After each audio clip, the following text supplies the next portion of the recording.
नमस्कार दोस्तों, आप सभी का मेरे चैनल में स्वागत है। दोस्तों, अभी मैं महाकुंभ मेला की प्रयागराज की सीरीज पर वीडियो बनाती आ रही हूँ। बीच बीच में मैं डेली ब्लॉग डालती हूँ। जो भी वीडियो मेरे पास आती है मैं आप सभी के साथ शेयर करती रहती हूँ। दोस्तों, फिलहाल मैं कुंभ मेला से रिलेटेड वीडियो बना के लेके आई हूँ। जो लोग श्रद्धालु जब दर्शन करके आए हैं तो बहुत अच्छी बात है, मैं उनको साधुवाद देती हूँ कि उन्होंने महाकुंभ प्रयागराज में गंगा स्नान करके लौटे हैं, संगम स्नान करके लौटे हैं। पर जो श्रद्धालु अभी तक नहीं जा सके हैं तो उन्हें किन सावधानियों से प्रयागराज में कुंभ मेला में स्नान करना चाहिए। दोस्तों, वीडियो में आगे बढ़ने से पहले जो कोई भी नए हैं मेरे चैनल में, प्लीज़ मेरे चैनल को लाइक करें, सब्सक्राइब करें और शेयर करना ना भूलें। दोस्तों, प्रयागराज कुंभ में गंगा स्नान और संगम स्नान करके हमें तो बड़ा आनंद आया और मैंने जो अपनी अनुभव थी वो मैंने आप सभी के साथ शेयर की। साथ ही मैं अपनी वीडियो के माध्यम से मैं आप सभी से सभी को एडवाइस देना चाहती हूँ कि आप सुरक्षित जाएं और सुरक्षित आएँ, क्योंकि बच्चों के साथ, फैमिली के साथ, बुजुर्गों के साथ आप जा रहे हैं तो आपको बहुत सावधानी बरतनी पड़ेगी। माँ गंगा का आशीर्वाद आप सबको मिलेगा। और मैं एक बात विशेषकर ये बोलना चाहती हूँ कि आप गंगा स्नान करने जाएं तो आप संगम नोज पे स्नान करने की जिद ना करें। दोस्तों, माँ गंगा सभी की है और आप किसी भी घाट में स्नान करेंगे तो माँ गंगा का आशीर्वाद बराबर ही मिलेगा। दोस्तों, आज बसंत पंचमी का जो शाही स्नान था बहुत अच्छी तरह से हो रहा है। निरंजनी अखाड़े के साथ कई अखाड़े और आम पब्लिक भी बहुत अच्छी तरह से वहाँ गंगा और संगम स्नान कर ली है।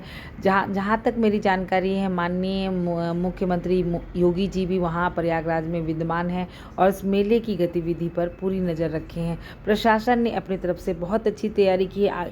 पिछले सारी वीडियो में मैंने रास्ता का भी जानकारी दी और आपको क्या लेके जाना है और क्या लेके नहीं जाना है वो भी अनुभव बताया है। दोस्तों, यदि आप स्नान के लिए जा रहे हैं तो बस स्नान करें और लौटें। कुछ मुख्य मंदिरें हैं वो भी मैंने आपको बताया है। यदि समय मिला तो आप ज़रूर मुख्य मंदिर के दर्शन करें, लेकिन इतनी भीड़ में यदि आप छोटे बच्चों के साथ जा रहे हैं, बड़े बुजुर्गों के साथ जा रहे हैं तो वहाँ सिर्फ गंगा स्नान करें और स्नान करके लौटें। पर कुछ ऐसे इंपॉर्टेंट पॉइंट है जो मैं आपको बताना चाहती हूँ जिससे आपकी यात्रा सुरक्षित होगी। दोस्तों, पिछले दिनों जो मौनी अमावस्या के दिन घटना घटी, इन सब का हम सभी को बहुत दुख है और वो जो घटना घटी उनसे हमें शिक्षा मिलनी चाहिए। प्रशासन ने अपनी तरह से तो काम करता है, पर हम सभी आम जनता को भी अपनी जिम्मेवारी निभानी चाहिए। प्रशासन और सरकार ने कुछ नियम बनाए हैं तो उसके नियम को पार करना चाहिए।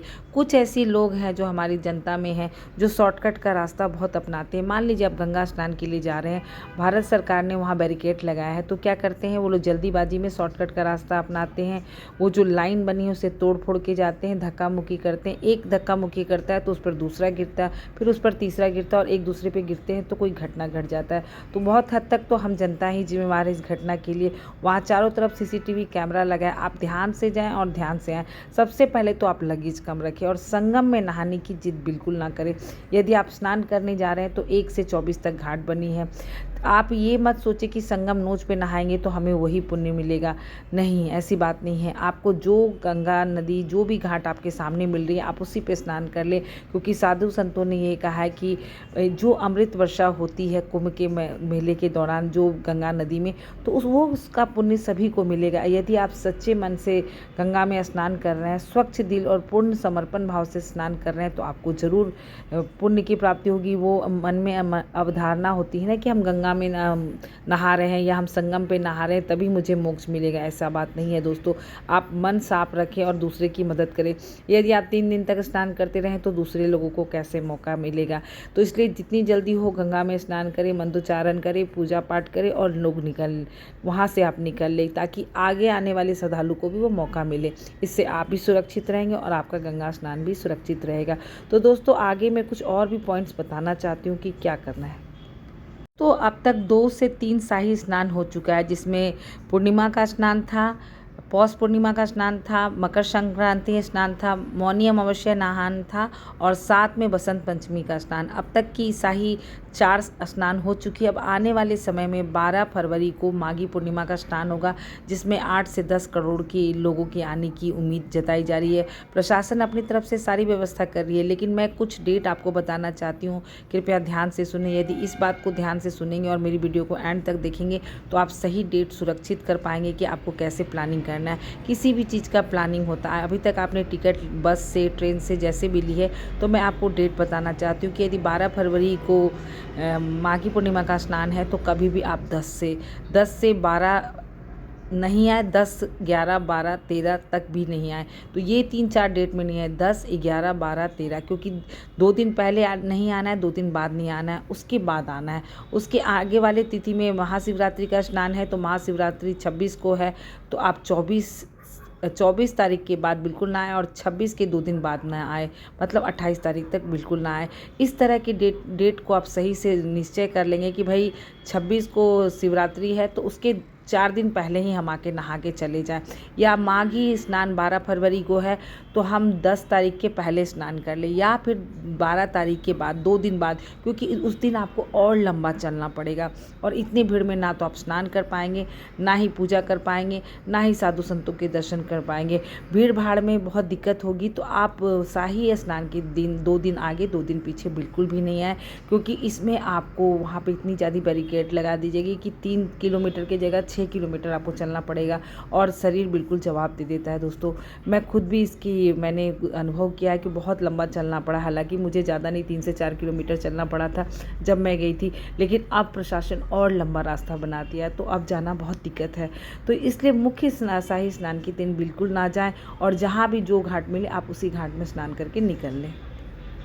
दोस्तों, संगम नदी या गंगा नदी घाट जाने के लिए पलटू रोड बनाया गया है। कुछ लोग क्या करते हैं, बहुत अपनी चालाकी निकालते हैं, पलटू रोड को क्रॉस करके संगम नोच जाने का रास्ता बनाते हैं, जो कि 1.5-2 किलोमीटर तक का एरिया, और उसमें सभी लोग चाहेंगे कि हम जाके स्नान करें, तो ऐसा पॉसिबल नहीं है। खासकर शाही स्नानों में पलटू रोड पार करके आप संगम नोच पे नहाने की जिद बिल्कुल ना करें।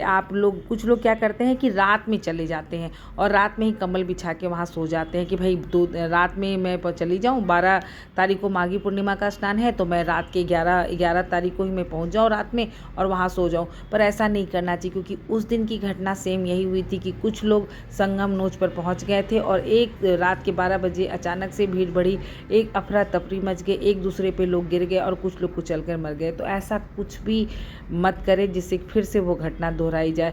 आप रात में कंबल चद्दर लेके वहाँ रात में रैन बसेरा करने मत जाए। जब भी जाना है दिन में जाएं, स्थिर से जाएं, सुरक्षित जाएं, सुरक्षित आएँ। मैं बार बार अपने वीडियो के माध्यम से बताना चाहती हूँ कि आप पहले प्लानिंग करें, शाही डेट में, शाही स्नान की तिथि में आप बिल्कुल ना स्नान करें। और मैंने कुछ ऐसी भी चीज़ बताई है जो कि मेरी अगली वीडियो में आपने देखा होगा कि प्रमुख स्नान के दिन यदि आप गंगा स्नान नहीं कर पा रहे, कुंभ स्नान नहीं कर पा रहे, तो घर में भी आप बाल्टी में नहाने वक्त जब आप स्नान करते हैं तो एक बाल्टी पानी में गंगा जल थोड़ी सी डाल करके आप गंगा स्नान कर सकते हैं, इसका भी आपको पुण्य मिलेगा। ऐसा नहीं है, मैंने कुछ ऐसी भी विधि बताई कि घर में भी आप गंगा स्नान का पुण्य लाभ उठा सकते हैं। गंगा स्नान का लाभ आप घर में भी एक छोटी सी विधि के द्वारा गंगा जल डालकर गंगे बाल्टी में डालकर आप गंगा स्नान कर सकते हैं। दोस्तों, कोई भी घटना से हमें शिक्षा मिलनी चाहिए, जनता अपनी समझदारी से चले। आगे भी प्रशासन ने हम सभी की सुरक्षा के लिए बहुत सारे नए नियम बनाए हैं और इसी नियम, सुरक्षा और सेफ्टी के नियम को हम सभी को फॉलो करना है। प्रशासन अपनी तरह से काम करता है, दूसरी बात सरकार कुछ नई नियम बताती है, साथ में अनाउंसमेंट भी करती है, पर कुछ लोग पतली गली का रास्ता निकाल के अपना भी नुकसान करते हैं और दूसरों का भी नुकसान करते हैं। जान माल बहुत कीमती होता है। दोस्तों, मैं बार बार इस बात को रिपोर्ट कर रही हूँ कि आप जब भी जाएं आप सही डेट में जाएं और सुरक्षित डेट में जाएं। डेट भी मैंने आप लोगों को बता दी है। तो जैसे भी आप गंगा जी में या संगम स्नान के लिए पहुँचे तो वहाँ पर आप वहाँ घूमने के सेंस में नहीं जाएं। यदि गंगा स्नान के लिए जा रहे हैं तो बस स्नान करें और घर वापस लौटें।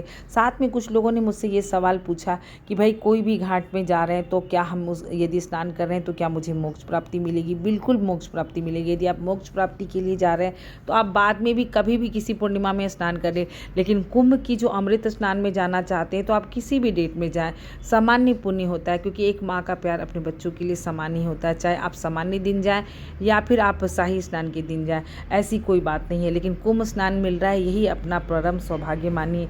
दोस्तों, मैंने आपको कुछ डेट बताए हैं और कुछ सावधानियाँ बताई हैं। साथ में भारत सरकार भी काफ़ी सजग है।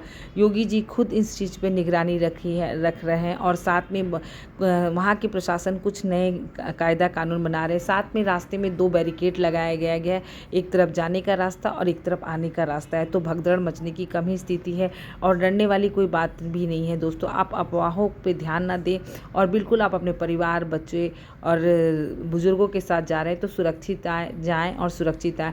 मैंने एक ग्रेजुएट बताया था, यदि हो सके तो ऑनलाइन 200-300 रुपये में भी आ रही है, तो उस 200-300 के ग्रेजुएट को भी आप अपने बच्चों के हाथ में बांध कर यदि मेले क्षेत्र में जा रहे हैं तो वो ज़्यादा ही सुरक्षित होगा, क्योंकि सुरक्षित में बच्चों को खोना बहुत मुश्किल होता है। और बच्चों की जेब में ज़रूर एड्रेस डालें, क्योंकि बच्चे कई बार डर जाते हैं और अपने सही एड्रेस नहीं बताते हैं। यदि आपकी माँ गांव की है जो ज़्यादा पढ़ी लिखी नहीं है तो उनके हाथ में भी, उनके पास भी एक घर का एड्रेस, 2-3 मोबाइल नंबर, फ़ोन का नंबर ज़रूर दे दें, क्योंकि कई बार बड़े बुजुर्ग होते हैं, गांव के होते हैं, जो ज़्यादा पढ़े लिखे नहीं होते, ना तो उनके पास फ़ोन नंबर याद रहता है ना एड्रेस याद रहता है। तो उन सब के पास एक कागज़ में एड्रेस लिखे, एक नहीं 2 जगह दें। मान लीजिए उनके पास पर्स खो गया या कुछ खो गया तो वो 2 जगह सामान को रखें। दोस्तों, मैं जाते जाते एक बार फिर से मैं रिपीट करना चाहती हूँ कि यदि आप कुंभ स्नान के लिए आ रहे हैं तो किन तिथियों में आना आपका अच्छा रहेगा। फिलहाल तो बसंत पंचमी की शाही स्नान समाप्त हो गई और 12 फरवरी जो माघी पूर्णिमा का स्नान है तो वैसी तिथि में ना आए। आपको यदि आना है तो अभी बसंत पंचमी ख़त्म हो चुकी बसंत पंचमी के स्नान को, तो आप 5 फरवरी से 9 फरवरी का डेट चुन लें और आने वाले जो 12 तारीख को माघी पूर्णिमा का स्नान है तो आप 14 से लेके 24 तक की तिथि को चयन करें, चुनें और वही ठीक रहेगा। 14 से 24 के बीच में आप आएँ, वो सही तिथि रहेगी, उसमें भीड़ कम रहेगा और हो सके उस समय संगम नोज में भी आपको नहाने का मौका मिल जाए। इसलिए आप सही डेट चुनें, सुरक्षित डेट चुनें और साथ में पूरे बच्चों को सुरक्षित ग्रेजुएट लगा के लेके आएँ, बच्चों को समझा के लेके आएँ और मेले में स्नान करके, किसी भी घाट में स्नान करके जल्दी से जल्दी निकल ले, क्योंकि वहाँ पर रहने से थोड़ा सेफ़ नहीं है, क्योंकि कब क्या हो जाए। वैसे तो प्रशासन ने अपनी व्यवस्था बहुत अच्छी तरह से की है, योगी जी ने बहुत अच्छा इंतजाम किया, हम सब दिल से उनको थैंक यू बोलते हैं। इस तरह के कुंभ में आप जाएँ, बच्चों को ज़रूर ले जाएँ और ऐसा नहीं कि नहीं ले जाएँ, लेकिन पूरी सुरक्षा के साथ ले जाएँ और अफवाहों पे बिल्कुल ध्यान ना दें।